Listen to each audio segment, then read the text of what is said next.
आप सभी विद्यार्थियों का आज के इस नए वीडियो में हार्दिक स्वागत है। तो यदि आप क्लास 9th के छात्र हैं तो आज का यह वीडियो आप सभी के लिए मोस्ट इम्पोर्टेंट है, क्योंकि आपके कमेंट आ रहे थे कि सर विराम चिन्ह से रिलेटेड भी वीडियो उपलब्ध करा दीजिए। तो मैं लेकर के आ चुका हूं आप सभी के लिए विराम चिन्ह से रिलेटेड वीडियो और विराम चिन्ह से संबंधित जो प्रश्न आपकी परीक्षा में पूछा जाएगा। तो सबसे पहले तो आप यहां पर देख लीजिए कि प्रश्न किस तरीके से पूछा जाएगा।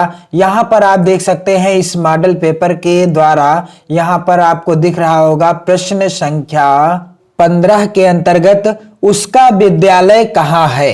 ये जो है एक वाक्य दिया गया है, उसका विद्यालय कहां है, इस वाक्य में विराम चिन्ह लगेगा। उसका विद्यालय कहां है, इस वाक्य में कौन सा विराम चिन्ह लगेगा और कुछ इस तरीके से विकल्प दिए रहेंगे।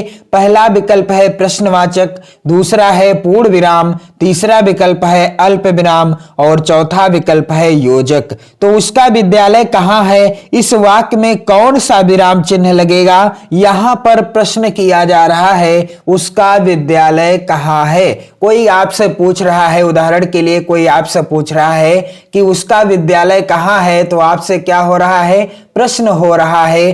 तो ऐसे वाक्य जिनसे हमें पता चलता है कि कोई प्रश्न कर रहा है, प्रश्नवाचक वाक्य कहलाते हैं। और उन प्रश्नवाचक वाक्यों में प्रश्नवाचक या प्रश्न सूचक चिन्ह का प्रयोग किया जाता है, यानी इस प्रश्न का उत्तर क्या हो जाएगा, प्रश्नवाचक। और यहां पर आप देख सकते हैं एक प्रश्न के माध्यम से भाई बहन सुबह शाम आदि में किस विराम चिन्ह का प्रयोग हुआ है। तो यह जो प्रश्न आया हुआ है कुछ इस तरीके से इस मॉडल पेपर में आया हुआ है और इस तरीके का भी प्रश्न आपसे पूछा जा सकता है, भाई बहन सुबह शाम आदि में किस विराम चिन्ह का प्रयोग हुआ है। तो यहां पर आप देख सकते हैं पहला विकल्प पूर्ण विराम, दूसरा है योजक, तीसरा विकल्प है अल्प विराम और चौथा विकल्प है संक्षेप चिन्ह। तो यहां पर आप देख सकते हैं भाई और बहन के बीच में किस चिन्ह का प्रयोग किया गया है, यहां पर स्पष्ट रूप से आप देख सकते हैं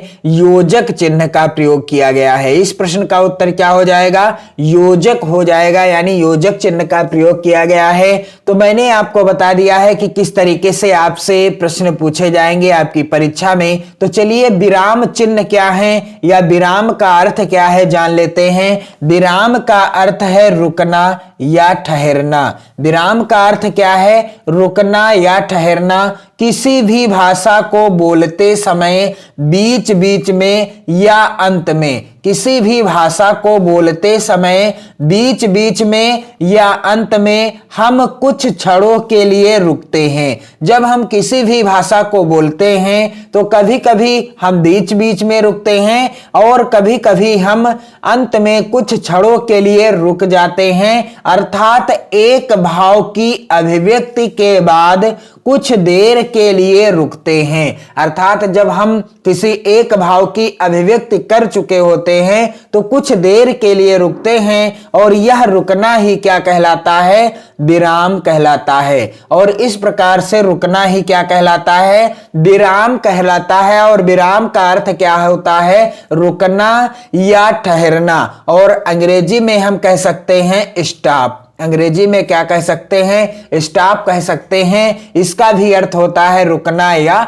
ठहरना। तो आप देख सकते हैं विराम क्या है, विराम का अर्थ है रुकना या ठहरना। किसी भी भाषा को बोलते समय बीच बीच में या अंत में हम कुछ क्षणों के लिए रुकते हैं, अर्थात एक भाव की अभिव्यक्ति के बाद कुछ देर के लिए रुकते हैं और यह रुकना ही क्या कहलाता है, विराम कहलाता है। क्या, विराम कहलाता है। और इस विराम को प्रकट करने के लिए, इस विराम को प्रकट करने के लिए कुछ चिन्हों का प्रयोग किया जाता है। और यह जो विराम है इसे प्रकट करने के लिए कुछ चिन्हों का प्रयोग किया जाता है। और जो ये चिन्ह प्रयोग में लाए जाते हैं जिन्हें क्या कहते हैं, हम विराम चिन्ह कहते हैं। जो कुछ चिन्हों का प्रयोग किया जाता है ये क्या कहलाते हैं, विराम चिन्ह कहलाते हैं। तो यहां पर मैं आपको कुछ सामान्य से विराम चिन्हों के बारे में जानकारी दे दूं,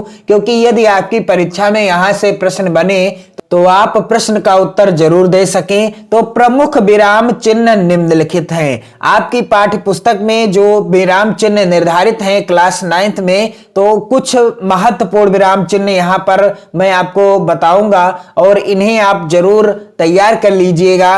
और इनसे रिलेटेड जो महत्वपूर्ण उदाहरण होंगे मैं आपको, आप कमेंट करेंगे तो अगले वीडियो में उपलब्ध करा दूंगा। तो यहां पर कुछ विराम चिन्ह इस प्रकार से हैं, यानी निम्नलिखित हैं। तो पहला जो होता है अल्प विराम, यानी अल्प विराम जो होता है कुछ इस तरीके का होता है। यहां पर आप देख सकते हैं, जिसे हम क्या कहते हैं, कॉमा भी कहते हैं। अल्प विराम इस तरीके से होता है। और अगला है अर्ध विराम। तो अर्ध विराम क्या है, यहां पर आप देख सकते हैं इस ब्रैकेट के अंदर अर्ध विराम मैंने बना दिया है। पूर्ण विराम, पूर्ण विराम क्या है, इस तरीके से आप देख सकते हैं, पूर्ण विराम इस तरीके का होता है। और अगला है विस्मयादिबोधन या आश्चर्य सूचक चिन्ह। तो यहां पर आप देख सकते हैं विस्मयादिबोधन या विस्मयादिबोधक चिन्ह इस तरीके का होता है। और अगला है प्रश्नवाचक चिन्ह। प्रश्नवाचक चिन्ह इस तरीके से बनता है, आप देख सकते हैं ब्रैकेट में बना हुआ है। और अगला जो है विराम चिन्ह योजक या विभाजक चिन्ह, जो इस तरीके से होता है, आपको मैंने प्रश्न के माध्यम से भी बताया है। यहां आप देख सकते हैं भाई बहन, सुबह शाम आदि में किस प्रकार के विराम चिन्ह का प्रयोग किया गया है। तो योजक चिन्ह या इसे क्या कहते हैं, विभाजक चिन्ह भी कहते हैं। अगला है निर्देशक चिन्ह। इस तरीके का जो होता है, यहां पर आप देख सकते हैं ब्रैकेट में, यह होता है निर्देशक चिन्ह। और अगला है अवतरण या उद्धरण चिन्ह।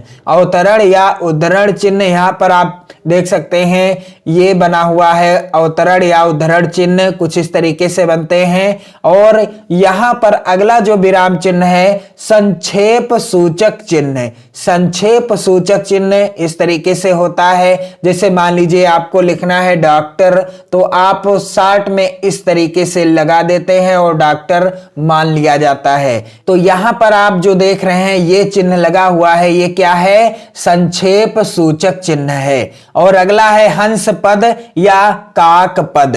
हंस पद कह सकते हैं या काक पद, ये कुछ इस तरीके से होता है। तो आप कमेंट करेंगे तो मैं आपको इन सभी विराम चिन्हों से रिलेटेड उदाहरण भी बता दूंगा वीडियोज के द्वारा।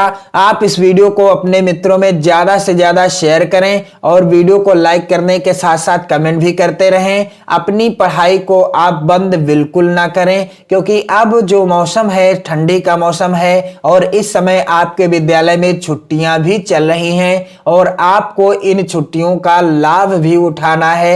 अपनी पढ़ाई को बेहतर ढंग से करते रहना है।